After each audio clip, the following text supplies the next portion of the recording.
Tidak semua desa yang terlihat tenang benar-benar aman. Di balik sawah yang hijau dan rumah-rumah sederhana di pelosok Jawa Tengah, pernah ada sebuah desa yang hidup dalam ketakutan tanpa suara. Tidak ada teriakan, tidak ada kejar-kejaran, hanya kehilangan kecil yang terjadi berulang. Uang yang lenyap, anak-anak yang menangis di malam hari, dan bisikan yang tidak pernah diucapkan dengan lantang. Warga tahu ada yang salah, tapi tidak ada yang berani bertanya terlalu jauh. Karena di desa itu, seseorang menjadi kaya terlalu cepat. Dan ketika rezeki datang tanpa penjelasan, biasanya ada sesuatu yang ikut datang bersamanya. Inilah kisah tentang pesugihan tuyul, tentang kekayaan yang dibayar dengan ketenangan, dan tentang sebuah desa yang belajar bahwa tidak semua jalan pintas berakhir selamat. Tidak ada yang istimewa dari desa itu jika dilihat sekilas.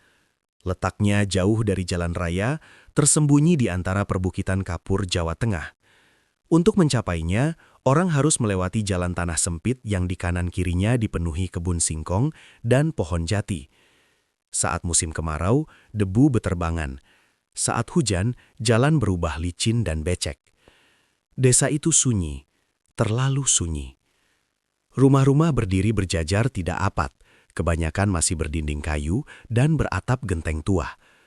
Malam hari, lampu temaram dari dalam rumah terlihat redup, seperti enggan menerangi kegelapan yang menyelimuti desa.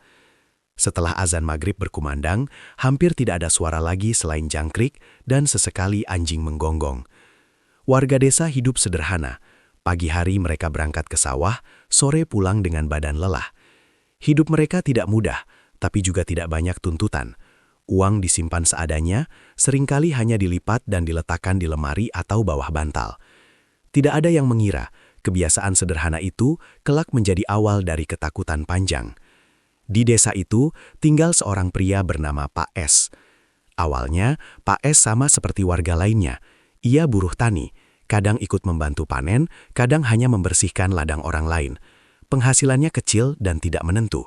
Rumahnya pun dulu reot, berdinding anyaman bambu dengan lantai tanah yang selalu dingin saat malam. Tak ada yang menaruh perhatian khusus padanya.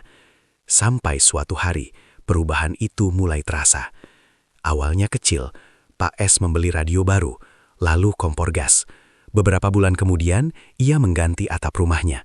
Warga masih menganggap itu wajar, mungkin ia menabung, mungkin dapat bantuan saudara.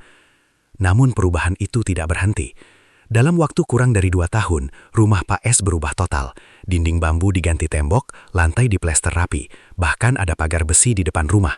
Sebuah sepeda motor baru terparkir di teras. Setiap kali ke warung, Pak S selalu membayar tunai, tanpa menawar, tanpa ragu. Orang-orang mulai berbisik, dari mana uangnya? Buruh tani kok bisa begitu? Jangan-jangan dapat pesugihan. Bisikan itu pelan, tapi menyebar. Lalu kejadian aneh mulai terjadi di desa. Suatu pagi, seorang ibu menangis di depan rumahnya. Uang hasil jual padi yang ia simpan di lemari lenyap. Tidak ada tanda pintu dibuka paksa. Lemari masih terkunci. Seminggu kemudian, kejadian serupa menimpa tetangganya. Lalu tetangga lainnya lagi. Yang hilang selalu uang, tidak pernah barang berharga lain. Anehnya, uang itu seakan menghilang begitu saja. Warga mulai resah. Mereka mengunci pintu lebih rapat, menyembunyikan uang di tempat yang tidak biasa. Tapi tetap saja, uang itu lenyap. Bahkan ada yang menyimpannya di bawah bantal. Dan saat bangun pagi, uang itu tidak ada. Ketakutan mulai tumbuh. Dan tanpa disadari, semua rumah yang kehilangan uang berada di sekitar rumah Pak S. Malam hari di desa itu pun berubah. Anak-anak yang biasanya bermain hingga larut kini cepat disuruh masuk rumah. Beberapa orang mengaku mendengar suara langkah kecil di atas genteng. Ada pula yang mendengar cekikikan pelan di dekat dapur saat tengah malam. Suara itu seperti suara anak kecil. Puncaknya, seorang warga mengaku melihat sosok kecil berlari di kebun belakang rumahnya. Tubuhnya pendek, kepalanya gundul, dan gerakannya cepat tidak wajar. Saat diterangi senter, sosok itu menghilang begitu saja, seolah menyatu dengan tanah. Sejak malam itu, satu hal menjadi kebiasaan baru di desa. Tidak ada yang berani keluar rumah setelah malam benar-benar larut. Dan tanpa ada yang berani mengatakannya dengan lantang, satu kata terus berputar di kepala warga desa. Tuyul. Bab pertama ini hanyalah awal. Sejak kata tuyul mulai beredar di antara warga, malam di desa itu terasa berbeda. Bukan karena lebih gelap, tapi karena lebih berat.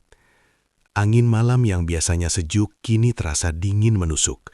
Daun jati bergesekan pelan terdengar seperti bisikan. Setiap suara kecil membuat orang menoleh dengan jantung berdebar. Tidak ada yang berani tidur dengan lampu mati. Bahkan orang-orang tua yang biasanya tenang pun mulai membaca doa lebih panjang sebelum memejamkan mata. Gangguan pertama datang dari anak-anak. Beberapa orang tua mengeluh anak mereka menangis histeris saat tengah malam. Bukan karena mimpi buruk biasa. Anak-anak itu terbangun sambil menunjuk ke sudut ruangan. Wajah mereka pucat, mata terbuka lebar. Ada bocah kecil. Dia minta uang.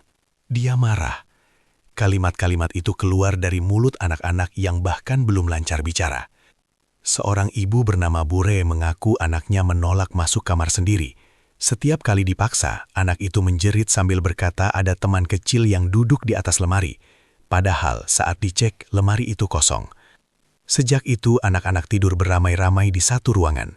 Malam Jumat Kliwon tiba. Desa yang biasanya sunyi menjadi lebih hening dari biasanya.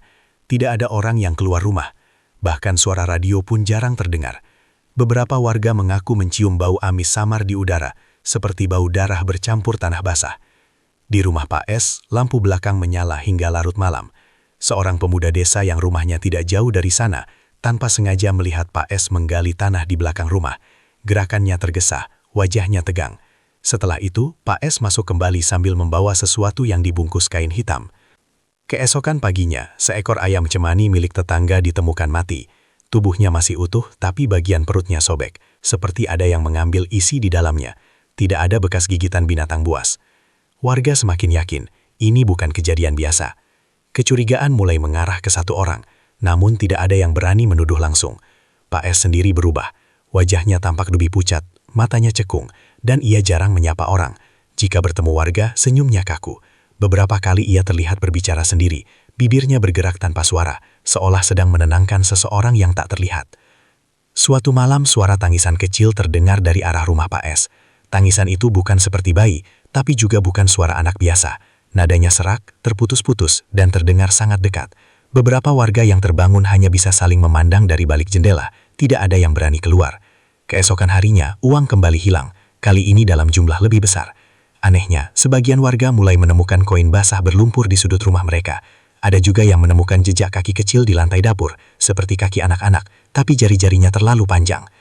Ketua RT akhirnya tidak tahan. Secara diam-diam, ia menghubungi seorang dukun tua dari desa seberang, orang yang dikenal mampu melihat hal-hal yang tidak kasat mata. Kesepakatan dibuat tanpa pengetahuan Pak S. Semua dilakukan diam-diam, karena warga takut jika sesuatu yang mereka curigai benar-benar marah. Malam itu, dukun tersebut datang. Begitu menginjakkan kaki di desa, ia berhenti berjalan. Wajahnya mengeras. Ia menatap sekeliling lama, lalu berkata pelan, "Desa ini tidak sendirian lagi." Kalimat itu membuat bulu kuduk warga yang mendengarnya berdiri. Dukun itu menunjuk ke arah rumah Pak S. Yang dipelihara masih kecil, katanya, tapi lapar. Bab kedua ini belum sampai pada puncak, karena yang akan terungkap selanjutnya bukan hanya tentang siapa yang memelihara, melainkan apa harga yang harus dibayar. Malam itu udara terasa lebih berat dari biasanya.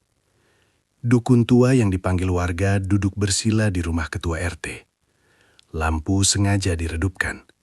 Tidak ada yang berani berbicara keras. Bahkan suara batuk pun terasa seperti gangguan besar. Wajah sang dukun terlihat tegang. Keriputnya semakin dalam. Seolah apa yang ia rasakan jauh lebih buruk dari yang ia perlihatkan. Ia meminta segelas air putih dan segenggam tanah dari sekitar rumah Pak S. Begitu ritual dimulai, suasana berubah. Angin berhembus tiba-tiba, padahal jendela tertutup rapat. Api lilin bergetar tidak wajar. Sang dukun memejamkan mata, napasnya berat. Tangannya gemetar saat memegang tanah itu. Beberapa menit berlalu dalam keheningan yang menyiksa. Lalu sang dukun membuka mata perlahan. "Ada dua," katanya lirih. Warga saling pandang, tidak ada yang berani bertanya. "Bukan sekadar pencuri uang," lanjutnya. "Yang satu masih kecil, yang satu sudah mulai berani. Mereka lapar, sudah terlalu sering disuruh bekerja." Ketua RT menelan ludah. "Siapa yang memelihara, Mbah?" Sang dukun tidak langsung menjawab. Ia menatap ke arah rumah Pak S, yang dari kejauhan terlihat gelap dan sunyi. "Orang yang hidupnya berubah terlalu cepat," katanya akhirnya. Dan sekarang mulai membayar. Sejak malam itu, keadaan Pak S memburuk. Ia sering terlihat berjalan sempoyongan di pagi hari. Tubuhnya semakin kurus, seperti kehilangan tenaga sedikit demi sedikit. Matanya merah, pandangannya kosong. Beberapa warga mendengar teriakan dari rumahnya di tengah malam. Teriakan kesakitan, disertai suara benturan keras, seolah seseorang dilempar ke dinding. Namun tidak pernah ada orang lain di rumah itu. Suatu sore, Pak S jatuh pingsan di depan rumahnya sendiri. Warga yang menolongnya melihat bekas luka aneh di lengannya, seperti cakaran kecil, tapi jumlahnya banyak. Luka itu tidak berdarah, namun menghitam seperti bekas terbakar. Saat sadar, Pak S menangis. Ia meracau, menyebut kata-kata yang tidak jelas. "Jangan sekarang, aku capek. Besok saja." Kata-kata itu membuat warga semakin yakin Pak S sedang bernegosiasi dengan sesuatu yang tak terlihat. Malam Jumat Kliwon berikutnya menjadi titik balik. Dukun tua kembali datang, kali ini bersama 2 orang saksi. Mereka menuju rumah Pak S saat malam sudah larut. Tidak ada suara jangkrik, tidak ada angin. Desa terasa seperti ditahan oleh sesuatu. Di belakang rumah Pak S, tanah tampak lebih gembur. Saat digali, ditemukan sebuah tempayan tanah liat yang dibungkus kain hitam.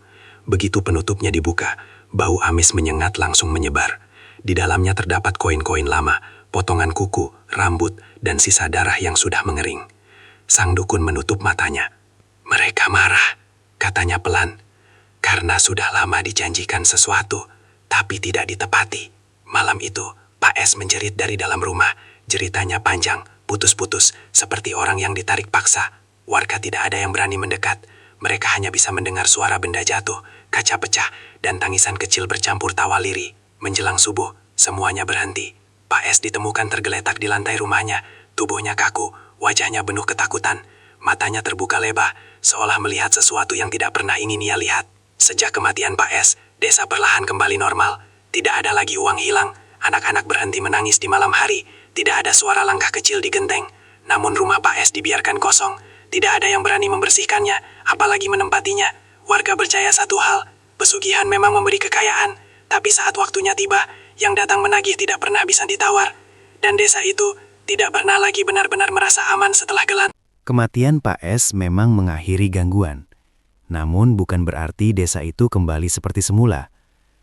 Beberapa hari setelah pemakaman, warga mulai berani bernafas lega.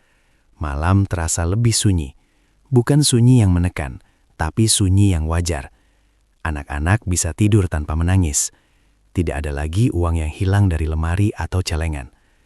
Seolah semua kengerian itu ikut dikubur bersama Pak S. Tapi ketenangan itu tidak sepenuhnya bersih. Rumah Pak S tetap berdiri di ujung desa, besar dan mencolok di antara rumah-rumah kayu lainnya. Catnya mulai mengelupas, pagar besinya berkarat, dan pintunya selalu tertutup rapat. Tidak ada yang berani masuk, bahkan sekadar mendekat. Rumput di sekelilingnya tumbuh liar, seakan rumah itu sengaja ditinggalkan oleh waktu. Beberapa orang mengaku masih mencium bau amis saat melewati rumah itu, terutama saat malam Jumat Kliwon. Bau itu datang sebentar, lalu hilang begitu saja. Seorang anak desa pernah nekat melempar batu ke arah rumah kosong itu. Malamnya, ia demam tinggi dan mengigau, menyebut-nyebut tentang teman kecil yang marah. Sejak kejadian itu, orang tuanya melarang keras anak-anak bermain di sekitar sana.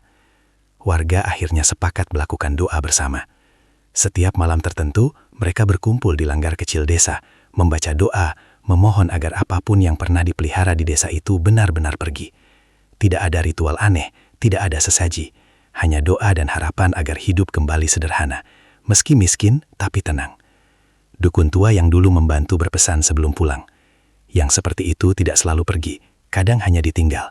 Jangan sampai ada yang tergoda mengulanginya. Pesan itu diingat betul oleh warga. Sejak saat itu, setiap perubahan hidup yang terlalu cepat selalu dipertanyakan.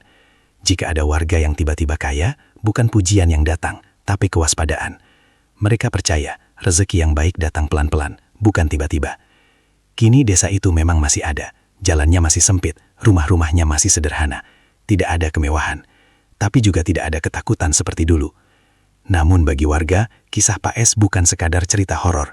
Itu adalah peringatan bahwa ada hal-hal yang terlihat menguntungkan, tapi diam-diam mengikat. bahwa tidak semua jalan pintas membawa keselamatan, dan bahwa sesuatu yang dipelihara dengan niat serakah pada akhirnya akan meminta bagian, entah dalam bentuk harta, kesehatan, atau nyawa. Sampai sekarang, jika ada orang luar bertanya mengapa rumah besar di ujung desa dibiarkan kosong, warga hanya menjawab singkat, "Pernah ada yang kaya di situ." Tapi dia lupa, kekayaan itu bukan cuma miliknya. Dan saat malam turun perlahan, tidak ada yang berani menoleh ke sana terlalu lama. Kisah ini bukan sekedar cerita untuk menakut-nakuti. Ia hidup dari kepercayaan, pengalaman, dan peringatan yang diwariskan dari mulut ke mulut. Di desa terpencil itu, pesugihan memang pernah membawa kekayaan, tapi juga meninggalkan luka, ketakutan, dan rumah kosong yang tak pernah berani dihuni lagi. Karena pada akhirnya, apapun yang datang dengan cara tidak wajar akan pergi dengan cara yang tidak manusiawi. Semoga kisah ini menjadi pengingat bahwa rezeki yang paling aman bukan yang paling cepat, melainkan yang paling tenang. Jika kalian punya pengalaman serupa, cerita mistis di daerah kalian, atau sudut pandang berbeda tentang kisah seperti ini, tuliskan di kolom komentar. Cerita kalian mungkin akan kami angkat di pembahasan berikutnya. Jangan lupa like jika kisah ini membuat kalian merinding. Subscribe agar tidak ketinggalan cerita horor dan kisah nyata lainnya. Dan share supaya semakin banyak yang mendapat peringatan.